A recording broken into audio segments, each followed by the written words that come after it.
İngiltərənin məşhur Independent qəzeti Azərbaycan müxalifətinin lideri Əli Kərimlinin həbsi ilə bağlı böyük bir material dərc edib. Bu, Əli Kərimlinin qızı Sezen Kərimli ilə söhbət əsnasında yazılan məqalədir.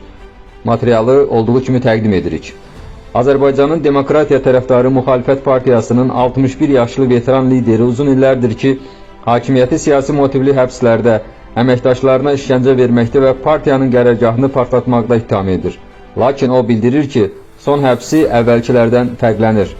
Həbsdən The Independent qəzetinə danışan Kərimli qeyd edir ki, onun həbsi ölkədə sürətlə genişlənən repressiyaların fonunda baş verib və Qərbin ticarət tərəfdaşlarını cəsarətlə davranaraq hakimiyyəti insan hüquqları sahəsində məsuliyyətə cəlb etməyə çağırır. Əks halda siyasi müxalifət tamamilə yox ola bilər. Artıq davam edən repressiv kampaniya mənim həbsimlə zirvəyə çatdı, deyə o bildirib və əlavə edib. Bu yeni bir dövrün başlandığını göstərir. Elə bir dövr ki, hakimiyyət Azərbaycanda təşkilatlanmış siyasi müxalifəti birdəfəlik aradan qaldırmaq niyyətindədir. Əli Kərimli 1 dekabr tarixində istintaq təcridxanasına yerləşdirilib. Ona fevral ayında məhkəmənin keçiriləcəyi bildirilsə də, bu tarix sonradan iyuna təxirə salınıb. Hüquq müdafiə təşkilatları ən azı 340 nəfərin siyasi məhbus kimi saxlandığını müəyyən edib. Onların arasında jurnalistlər və fəallar da var. Dekabr ayında 22 yaşlı bir hakimiyyət tənqidçisinin həbsdə ehtimal olunan intihar nəticəsində həyatını itirməsi narahatlıqları artırdı. Bu hadisə ilə bağlı araşdırmanın nəticələri heç vaxt açıqlanmayıb. Kərimli xəbərdarlıq edir ki, Bakının ticarət tərəfdaşları göz yummaqla enerji baxımından zəngin ölkədə uzunmüddətli sabitlik ümidlərini qurban verirlər və Azərbaycanın ən böyük xarici investoru kimi Birləşmiş Krallıq öz təsir imkanlarından istifadə etməyə çağırılır. İyunda keçiriləcək məhkəməyə hazırlaşan Kərimli bildirir ki, hakimiyyət repressiyaları necə davam etdiriləcəyini müəyyənləşdirmək üçün beynəlxalq reaksiyaları diqqətlə izləyir və bu da hərəkət etmək üçün çox məhdud zaman pəncərəsi yaradır. Kərimli 29 noyabr tarixində təhlükəsizlik qüvvələrinin evinə basqın etməsindən sonra saxlanılıb. O, Rusiyanın dəstəklədiyi dövlət çevrilişi planında iştirakda imtiham olunub və istintaq tədrisxanasına yerləşdirilməzdən əvvəl 2 gün ərzində yaxınları ilə əlaqəsiz saxlanılıb. Məhkəmənin fevral ayının ortalarında keçirilməsi gözlənilsə də, tarix sonradan iyun ayına təxirə salınıb. Ailəsi onun dəqiq nə vaxt mühakimə olunacağı barədə hələ də aydın məlumata malik deyil. Bu müddətdə o, Bakıda yüksək təhlükəsizlikli müəssisədə saxlanılır. Burada rejim son dərəcə sərtdir. Kərimli ailəsi vasitəsilə çatdırılan cavablardan birində bildirib. Dövlət Təhlükəsizlik Xidmətinin istintaq tədrisxanası ölkədə ən sərt şəraitə malikdir. Heç bir inzibati və ya cinayət əməli törətməmiş, həyatını dinc demokratik mübarizəyə həsr etmiş bir insan üçün bu məhdudiyyətlərin ağırlığı əlbəttə ki, son dərəcə dözülməzdir.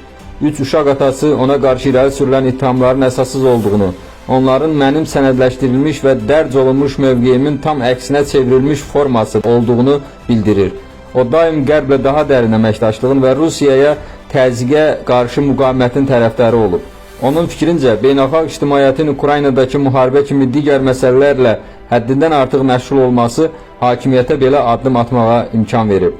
O bildirib ki, İlham Əliyevin rəhbərlik etdiyi hakimiyyət hesab edir ki, Rusiya qazından imtina etdikdən sonra alternativ enerji mənbələri axtaran Avropa hökumətləri demokratik dəyərləri səssizcə kənara qoyacaqlar. Son illərdə Azərbaycanın Rusiya ilə münasibətləri dəyişib. Bu dəyişiklik 2024-cü ildə Azərbaycan sərnişin təyyarəsinin vurulması ilə sürətlənib. 2023-cü ildə Qarabağ üzərində qələbədən sonra Azərbaycan regionda daha iddialı oyunçuya çevrilib. Moskvanın təhlükəsizlik təsiri isə Ukraynadakı müharibə səbəbi ilə zəifləyib. Eyni zamanda Avropanın Rusiya enerjisindən asılılığı azaltmaq cəhdləri Azərbaycanla əməkdaşlığını gücləndirib. Ölkədə ümumdaxili məhsulun təxminən yarısı neft və qaz ixracından əldə edilir. Kərimli hesab edir ki, Rusiyanın mövcud reaksiyon və ekspansionist siyasəti həqiqi tərəfdaşlığı çətinləşdirir və Avro-Atlantik institutlara, demokratiya, azad seçkilər, azad mətbuat, hüququn aliliyi və azad iqtisadiyyata daha sıx inteqrasiyanın həm mümkün, həm də zəruri olduğunu vurğulayır. O düşünür ki, bu cür islahatlara hələ də cəmiyyətdə tələbat var, baxmayaraq ki, təqib qorxusu insanların bunu açıq ifadə etməsini çətinləşdirib. Azərbaycan Xalq Cəbhəsi Partiyasının sədri uzun illərdir baxışlarına görə ciddi təzyiqlərlə üzləşir. 2005-ci ildə ona ölkədən çıxış qadağası qoyulub. 9 il sonra partiyanın Bakıda yerləşən qərargahı böyük partlayış nəticəsində dağıdılıb. Tərəfdarları bunun partiyanı ofissiz qoymaq məqsədi daşıyan qəsdən törədilmiş təxribat olduğunu düşünür. 2020-ci ildə isə partiya Kərimlinin mühafizəçisinin 12 saat işgəncəyə məruz qalaraq ona qarşı ifadə verməyə məcbur edildiyini iddia edib.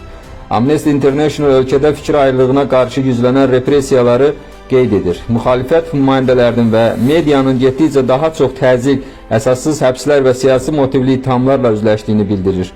Təşkilat Kərimliyə qarşı irəli sürülən ittihamları şübhəli adlandırır və konkret cinayət əməli ilə bağlı sübut təqdim olunmadığı halda onun azadlığa buraxılmasına çağırır. Freedom House ölkəyə qlobal azadlıq üzrə son qiymətləndirmədə 100 bal üzərindən 6 bal verib və korrupsiyanın geniş yayıldığı, formal siyasi müxalifətin isə illərlə davam edən təqiblər nəticəsində zəiflədiyini vurğulayıb. Müxalifət liderini həbs etməklə, müstəqil medianı bağlamaqla və vətəndaş cəmiyyətini dağıtmaqla hakimiyyət narazılığın siyasi fəaliyyətə çevrilə biləcəyi bütün institusional yolları aradan qaldırır, Kərimli bildirib. Onlar problemlərin kök səbəblərini həll etmirlər. Sadəcə bu problemlərin nəticə doğurmasının qarşısını alırlar hələlik. Lakin o hesab edir ki, Qərb ölkələrinin Azərbaycana artan investisiyası dəyişiklik üçün imkan yaradır. Qərb rəsmiləri Cənubi Qafqazda həqiqi uzaqgörənlik və cəsarətlə hərəkət etməlidirlər. Regionda demokratik inkişafın möhkəmləndirilməsi üçün fürsət davamlı və şərtsiz əməkdaşlıq tələb edir.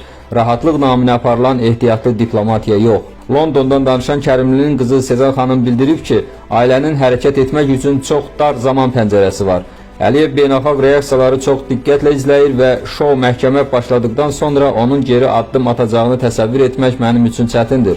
O zaman siyasi qiymət daha yüksək olacaq, 28 yaşlı Sezen xanım deyib.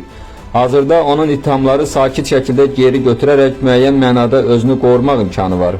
Məhkəmə başladıqdan sonra isə bu siyasi baxımdan daha mürəkkəb və baha başa gələcək.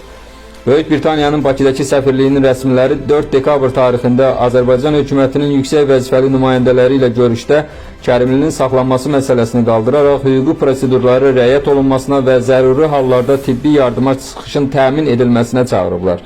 Britaniyanın Xarici İşlər Nazirliyinin sözçüsü bildirib, biz Əli-Kərimlinin işini Azərbaycan hökumətinin yüksək səviyyəli nümayəndələri ilə müzakirə etmişik və onları beynəlxalq öhdəliklərinə uyğun olaraq hüquqi prosedurlara riayət etməyə və zəruri tibbi yardımı təmin etməyə çağırmışıq. Biz bu işi eləcə də Azərbaycanda ümumi insan hüquqları vəziyyətini yaxından izləməyə davam edir və azadlıqların qorunması ilə bağlı narahatlıqlarımızı birbaşa Azərbaycan hökuməti ilə bölüşürük. Azərbaycan hökumətində məsələ ilə bağlı münasibət öyrənilməyə çalışılıb.